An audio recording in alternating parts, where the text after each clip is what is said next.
Level 1, the new agent trainee. You are 25 years old. You arrive at the FBI Academy in Quantico, Virginia, 547 acres of woodland shared with a Marine Corps base. You carry a duffel bag into a dormitory room. 3 roommates. Bunk assignments taped to the door. Day 1, you sign a mobility agreement. 56 field officers nationwide. You go where they send you, no say in the matter. The physical fitness test comes first. Sit-ups, push-ups, a 300-metre sprint, a 1.5-mile run, timed. Fail it, you go home. You pass. The firing range issues you a Glock 19M. Trigger control, sight alignment, stance. Over the next 18 weeks, you log more than 100 hours on that range. 3 record qualification attempts. 80 points or better, no exceptions. You learn to draw your weapon. You learn to clear a doorway. You learn to read a Miranda warning from memory, not a card. You learn to testify under cross-examination without your voice cracking. Classroom blocks fill the mornings. Federal law, ethics, behavioral science, forensic evidence handling. Afternoons belong to Hogan's Alley, 10 acres of fake storefronts built for one purpose. A staged bank robbery. Actors playing hostages.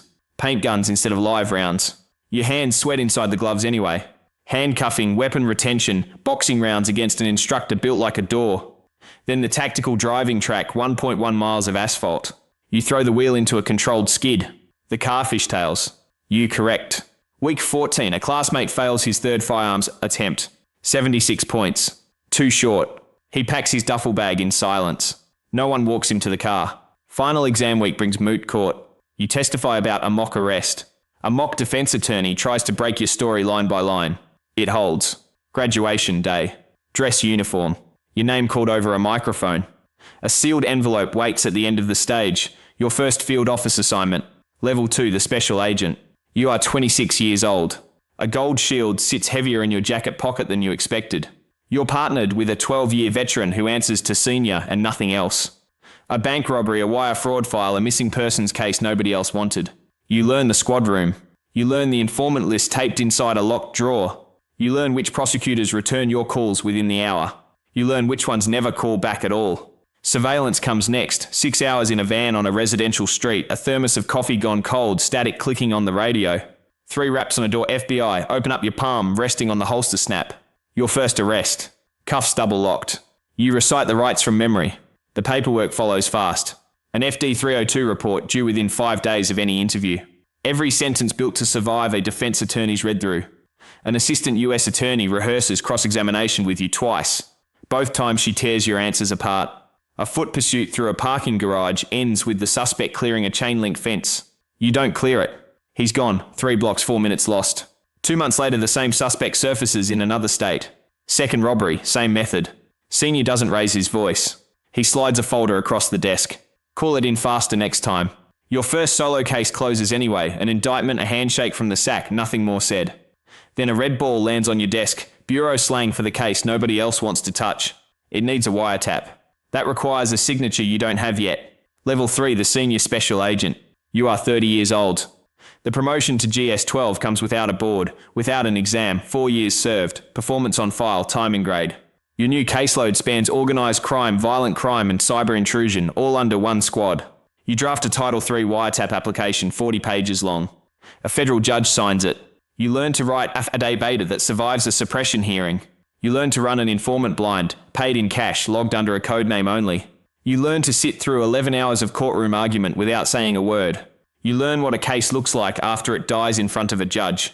You mentor 2 agents fresh out of Quantico, correcting their 302 reports line by line. Racketeering, 11 defendants, 18 months of casework. Then your informant's name leaks. Wrong bar, wrong night, wrong person overhearing. He's found 2 days later. The case loses its key witness overnight. At the suppression hearing, the defense argues your wiretap order reached too far. The judge agrees. Evidence thrown out. 6 defendants walk free on a technicality you signed your name to. You sit in the parking lot afterward without starting the car. Back at the office, a bulletin sits pinned to the board. Hostage rescue team tryouts Quantico, 6 weeks out. Next to it, a promotion notice for supervisory special agent. You request the HRT packet instead. Level 4, the hostage rescue team operator. You are 32 years old. You relocate your family near Quantico, Virginia. The selection course strips your name first, a coloured bib, a number stitched on your chest, nothing else. Evaluators call you by that number for 2 weeks straight. Day 1 starts with a ruck march, full pack, no stated distance. Day 3 brings a swim test in cold water, boots still laced. Sleep comes in 90-minute windows, if it comes at all. Cadre watch your hands more than your legs. They're grading decision-making under exhaustion, not raw fitness. Only around 300 agents have ever earned a slot on this team since its founding in 1983. You make the cut. New operator training school follows, 32 weeks full-time, no caseload to fall back on. You learn to fast rope from a hovering Black Hawk, rope burned through your gloves on the first descent. You learn open water insertions for maritime ops, full gear, no surface light. You learn to clear a shoot house with live rounds now. No paint guns. No margin for a flag trigger finger. You're assigned to one of 3 tactical units, red, blue or gold, rotating on a 120-day cycle between operations, training and support. 6 months in, a teammate static line snags during a night fast rope drill. He drops the last 20 feet. Shattered ankle, surgery, medically retired within the year. The team runs the same drill again the next morning. Your first real deployment alert comes at 2 a.m. A barricaded gunman, hostages in sight. No time to think past the entry plan. You make the call to breach. It works. 3 weeks later, a promotion board notice goes up for Supervisory Special Agent. Level 5, the Supervisory Special Agent. You are 36 years old. The panel interview runs 3 rounds. A writing exercise, a scenario board, a sit-down with 2 ASACs. You win the slot. GS-14. Group supervisors over 8 agents now. You stop writing search warrants. You start approving them instead. You approve overtime requests before payroll closes. You approve transfer paperwork before it reaches the ASAC. You approve every 302 report your squad files before it leaves the building. You inherit a rookie agent fresh from Quantico. You correct her reports line by line, the same way Senior once corrected yours. 2 agents on your squad stop speaking after a case credit dispute. You split their caseload to keep the peace. A use of force incident lands on your desk. One of your agents fired 2 rounds during a vehicle stop that went wrong. You sit on the review board. The shooting gets ruled within policy. The board flags a pattern in his file anyway. 8 months later, a second incident. This time you sign the recommendation yourself, termination. He trained under you for 3 years. He doesn't look at you on his way out of the building. Your own performance review comes back strong anyway. Case closure rate, budget management, 0 further incidents on your squad. A bulletin posts on the intranet, ASAC opening, a major field office, applications due in 30 days. Level 6, the Assistant Special Agent in charge. You are 40 years old. GS-15 now. You oversee 3 squads under 1 branch, counterintelligence, cyber intrusion, organised crime, folded under your signature. You coordinate the Joint Task Force call every Monday, DEA and State Police on the line. You coordinate resource allocation between 3 programs every quarter, threat data shifting under you each time. You coordinate the Assistant US Attorney's calendar before your own. You coordinate the press statement before it reaches a single reporter. A reporter gets a partial leak on an active wiretap anyway, wrong word in the wrong inbox. The story runs before the indictment does. Headquarters calls within the hour. An internal investigation opens into your branch to trace the leak. It never reaches you directly. It reaches 2 of your supervisors instead. The case you spent 14 months building gets indicted early, weaker than planned, to beat the next leak. The defendant pleads to a lesser charge. Your SAC takes the political hit in a closed-door briefing with headquarters. You sit beside him. You say nothing. 6 months later, he announces his retirement. Are you putting your name in for SAC? Level 7, the Special Agent in charge. You are 44 years old. Full operational and administrative authority for the entire division lands on your signature. 180 personnel under your command, spread across 11 offices and 23 counties. Every morning starts with a 6:30 briefing. Overnight arrests, open warrants, threat stream updates from headquarters. You stop managing one case. You manage every case at once by exception, by escalation. A reporter calls about a corruption probe touching a sitting state official. You give a no comment.